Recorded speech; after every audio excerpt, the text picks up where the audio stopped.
Hey there, Paramaniacs. Let's talk about id. id Software, for those who don't know, shame on you! How dare you call yourself a gamer when you don't even know the most prolific company in the history of gaming right next to Valve? id Software is the birthplace of the first-person shooter genre.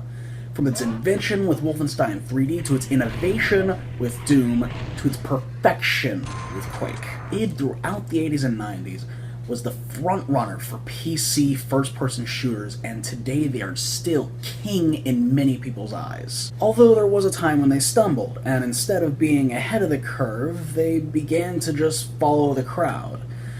Starting with Return to Castle Wolfenstein just being more or less just a more over-the-top Medal of Honor, to Doom 3 being a more watered-down System Shock, all coming to a T with the game we're talking about today. Los Wacos joking. Fogo, I told you not to interrupt me when I'm recording. Druvdreu palas quaken locum Bethesda vothi. Hilos alun comparing wanis crossum. Well, what other companies are worth talking about nowadays? Everyone else sucks. Nintendo? Well, Nintendo doesn't take kindly to YouTubers, so for now we're stuck with Bethesda. Now, without further ado, let's blaze into id Softworks' long-forgotten Rage. The story of Rage starts out with a massive asteroid about to crash into Earth. So all of humanity is locked in vaults to preserve their lives for when it's safe to return to the surface. Huh, that sounds a little familiar. Anyway, so hundreds of years in the future, the nameless protagonist is awakened from a cryogenic pod. This looks a little familiar. And is released to the new post-apocalyptic wasteland. Oh my gosh, this looks familiar! Anyway, the second you leave the vault, you are attacked by bandits but are immediately saved by... John Goodman! Don Connor? So John Goodman brings you to his settlement and gives you your first quest. Huh! Why does this UI look so familiar? Okay.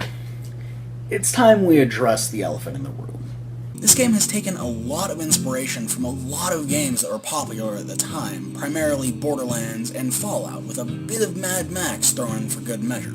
The problem with this is that it takes certain elements from those games without considering what made those fun. It has the bleak post-apocalyptic setting of Fallout without the ironic charm or unapologetic dark sense of humor that you see throughout the series. It has the quest-based pseudo-RPG structure of Borderlands, but lacks the co-op or the endless loot grinding that enticed and addicted so many players. And if you think it may be worth it for the story, then you are dead wrong. After being let loose, the story is a meandering mess. You're just kinda led along fighting bandits until you get forced into a resistance which pits you against the game's evil empire, the Authority. I'm a cop, and you will respect my authority! Really original name, guys. Granted, I have to give id some credit when it comes to the animations of the characters during dialogue.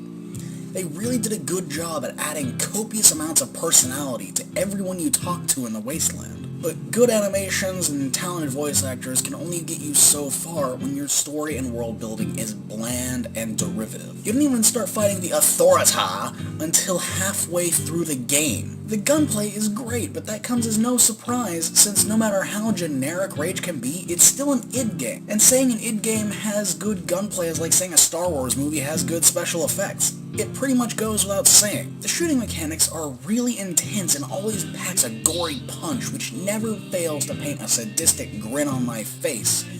But the problem arises with the fact that your health drains very quickly, which means every gunfight will boil down to you crouching near some debris and taking pot shots from a distance, Gears of War style. The only saving grace of the combat is the wing stick, which is pretty much a boomerang mixed with a Tron disc, and it's really satisfying to throw and chop off two people's heads at once. Still, it's not a very effective weapon in a large gunfight, and equipping it sacrifices your ability to use grenades, since they're both bound to the same button, and the inventory system is the definition of jank. Rage isn't a bad game, but there's really nothing here you can't get anywhere else. This game is a monument to an age when the innovators of the FPS industry stopped innovating and just started following the crowd. And if that sounds interesting to you, then by all means give it a try. Just keep in mind, you're not going to find anything here in the Wasteland you couldn't find in either Pandora or, well, the Wasteland. Anyway, until next time, goodbye and stay nerdy, my friends. Oh, shut up. Maybe you'll think of me when you are all